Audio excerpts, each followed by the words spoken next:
Tonight's story begins with a lonely octopus trapped inside an aquarium tank and ends with a family discovering they were never truly alone.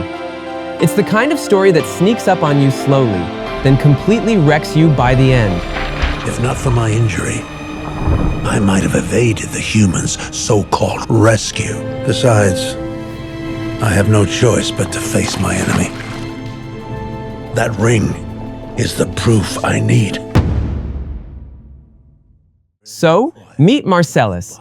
He's a giant Pacific octopus living inside a small-town aquarium, and despite being surrounded by people every day, he's painfully lonely.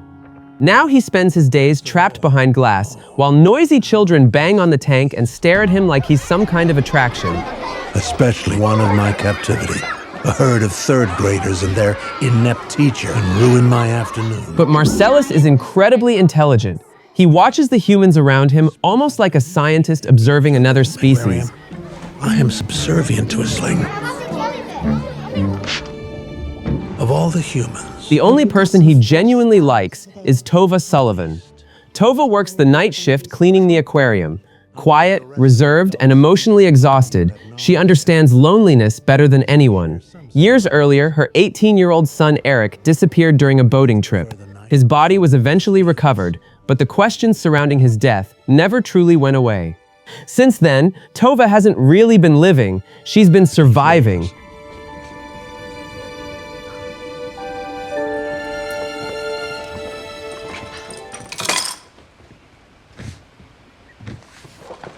You have one new message. Mrs. Sullivan, Bruce from Charter Village Senior Living calling again.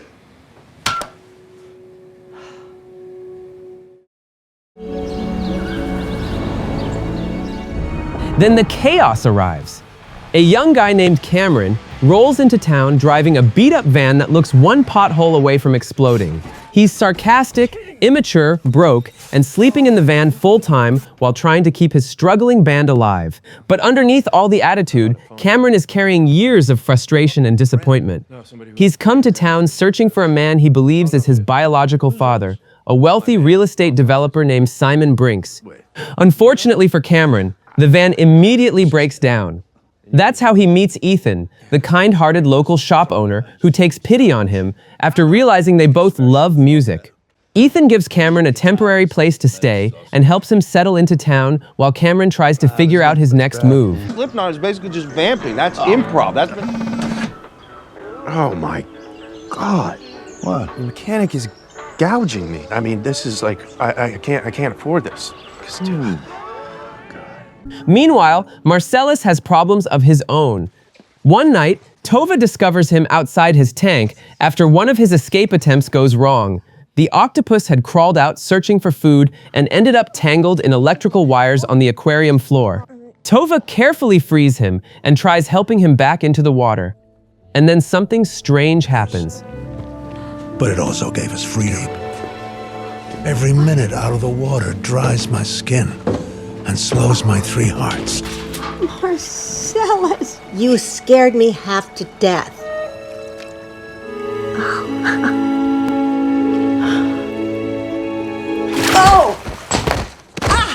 Marcellus wraps one of his tentacles around her arm. Like somehow, he recognizes the grief inside her. And as he pulls himself back toward the tank, Tova loses her balance and falls hard down the stairs, badly injuring her ankle. Really? And this guy's gained 8 ounces in a month, so... What does that mean? Well, they start acting out. I thought he had more time, but I guess he is getting up there. Well, Tova, it's nothing. just be sure to rest, Tova. Okay, thank you, Terry. The accident forces her away from work temporarily, leaving the aquarium owner, Terry, desperate for help. Which somehow leads to Cameron becoming the replacement night janitor. And honestly, he's terrible at it. When Tova eventually returns to check on the aquarium, she finds Cameron doing the absolute bare minimum. Trash is everywhere, the floors look awful, and Cameron clearly has no idea what he's doing. The two of them clash immediately. Tova sees Cameron as immature and irresponsible. Cameron sees Tova as cold and impossible to please. But beneath all the arguing, both of them are carrying the exact same thing, unresolved pain. And strangely enough, Marcellus seems to understand that long before they do. From inside the tank, he quietly watches the two lonely humans slowly begin changing each other. What are you doing, buddy? I guess I can refrain from telling Terry. And if you're committed, I'd be happy to give you a proper tutorial on the right way to do things. That's your attitude. I give you the gift of my... If they could just quiet down, perhaps they'd make better use of their eyeballs. Eventually, Tova learns why Cameron really came to town. After his mother died, Cameron found an old ring hidden among her belongings. The ring was engraved with the initials EELS. Alongside it was the name Simon Brinks, leading Cameron to believe Simon must be his father. Despite her tough exterior, Tova agrees to help him search for answers. Gosh, that familiar feeling. Sorry, I was such an asshole the other night.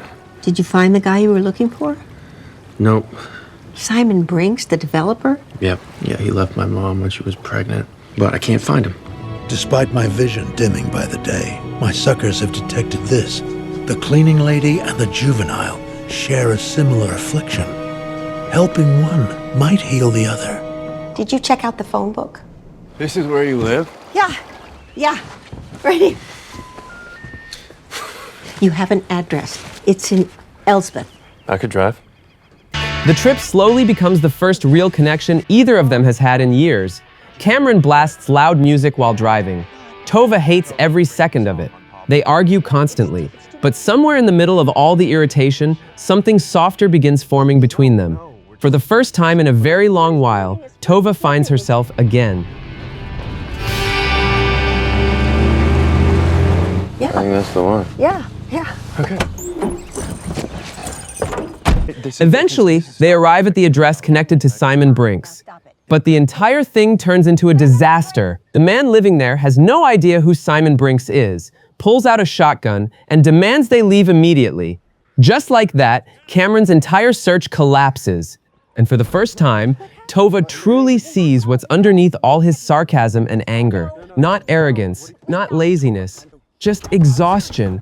The exhaustion of someone who spent his entire life hoping that somewhere out there, somebody wanted him enough to come back. Say that name one more time. We're going. Run, yes, sissy. I go. Okay, I'm in. Go. Wait, we don't have a seatbelt. I'll tell you one thing. That person is no relative of yours. At the same time, Tova begins revisiting the unanswered questions surrounding Eric's death. For years, rumors spread through town, suggesting Eric may have taken his own life after an argument with her. Tova has secretly carried the guilt of that possibility ever since. But then she learns something unexpected. Eric may have had a girlfriend. He may have been making plans for the future. He may have actually been happy. And suddenly, everything changes. Because if Eric was planning a future, then maybe he never intended to leave her behind at all. Bad night, really windy. If maybe he hadn't tied the rope around his ankle and jumped, I never knew if he was still... No, boys are they're idiots at that age, you know? As time passes, Cameron slowly becomes part of Tova's life. He repairs things around her house. She teaches him responsibility. He opens up about his childhood. Without realizing it, both of them begin filling the emptiness in each other's lives. And through all of it, Marcellus continues watching quietly from inside the aquarium, almost like he already knows where all of this is leading. It seems to be a hallmark of the human species. Abysmal communication skills. Why can humans not use their millions of words to simply tell one another what they desire? But eventually, everything falls apart again. Cameron finally tracks down the real Simon Brinks, only to discover the man isn't his father at all. Simon was simply an old friend of Cameron's mother and has no idea who Cameron's real father actually is. What the hell happened? Well, I don't know, Cameron. And you were fine, just like... Cameron, did you think... I'm so sorry. I'm not your dad. I guess, okay, that's not yours then? Well, my initials are SOB. I just thought that was like your school mascot or whatever. She was your best friend. She wouldn't tell anyone. And I'm sure she was terrified that he would find out. The truth completely destroys him. Furious and humiliated, Cameron throws the ring into the aquarium's eel tank before storming out. At almost the exact same time, Tova reaches her own emotional breaking point. She's sold her house, she's preparing to move away, and Marcellus is dying. Here, people who care about you. I'm not. I'm really not. Of all the tanks, he had to choose that one. With my boundless wisdom, I should have known to use more caution. If not for my injury, I might have evaded the humans' so-called rescue.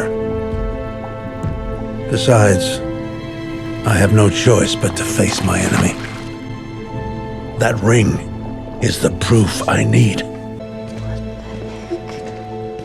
Giant Pacific octopuses don't live very long, and Marcellus has reached the end of his life. Tova discovers him crawling weakly toward the aquarium exit, trying to reach the ocean one final time. So she makes a decision.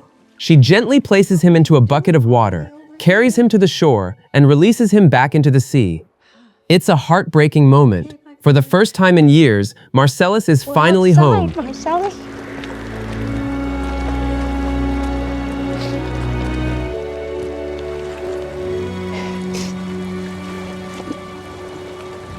Go on home, Marcellus.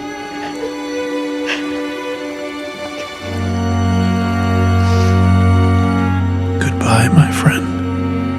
At first, I sink like an anchor. I awaken. Tova notices something sitting inside the bucket. The ring. Marcellus had retrieved it from the eel tank and brought it back to her. One final act of understanding before returning to the ocean. Tova stares at the initials again. E-E-L-S. And suddenly, everything connects. Eric, Ernst, Lindgren, Sullivan. That wasn't the name of a company. It was Eric's full name, which means Cameron was never searching for a stranger. He was searching for family. Tova realizes the truth almost instantly. Cameron is Eric's son, her grandson. And in one overwhelming moment, decades of grief, loneliness, guilt, and loss finally begin collapsing into something else entirely. Ernst, Hope. Lindgren, Sullivan. It's his ring. He gave it to your mother. All this time I've been looking for the wrong person.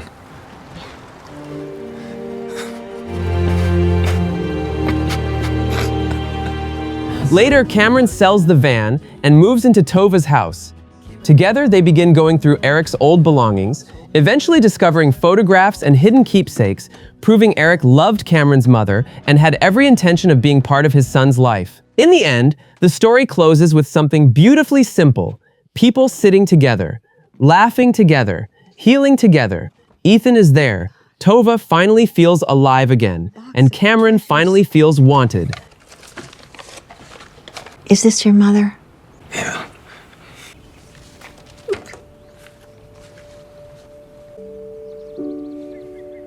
He named you. Over. Look, he's on his second scarf. I thought you not too out of the we're doing. Okay, dinner. Everybody have themselves. That mac and cheese has your name. And somewhere out in the open ocean, Marcellus disappears peacefully into the deep water, knowing he managed to do the one thing the humans could never figure out on their own. He brought a broken family back together. I can rest now, knowing that the cleaning lady is also home again. Sometimes the people who feel the most alone are the ones quietly carrying the most pain. What makes this story special isn't just the twist at the end, but the way it shows how grief, regret, and loneliness can slowly heal through human connection. Even Marcellus, an octopus trapped inside a tank, ends up understanding people better than people understand themselves. Humans, you can be remarkably bright creatures. And honestly, this recap only scratches the surface. The full movie gives a lot more emotional weight to Tova, Cameron, and the bond they slowly build together. So it's definitely worth watching for the complete experience. If you enjoyed the video, make sure to subscribe for more story recaps like this one. Thanks for watching, and I'll catch you in the next story.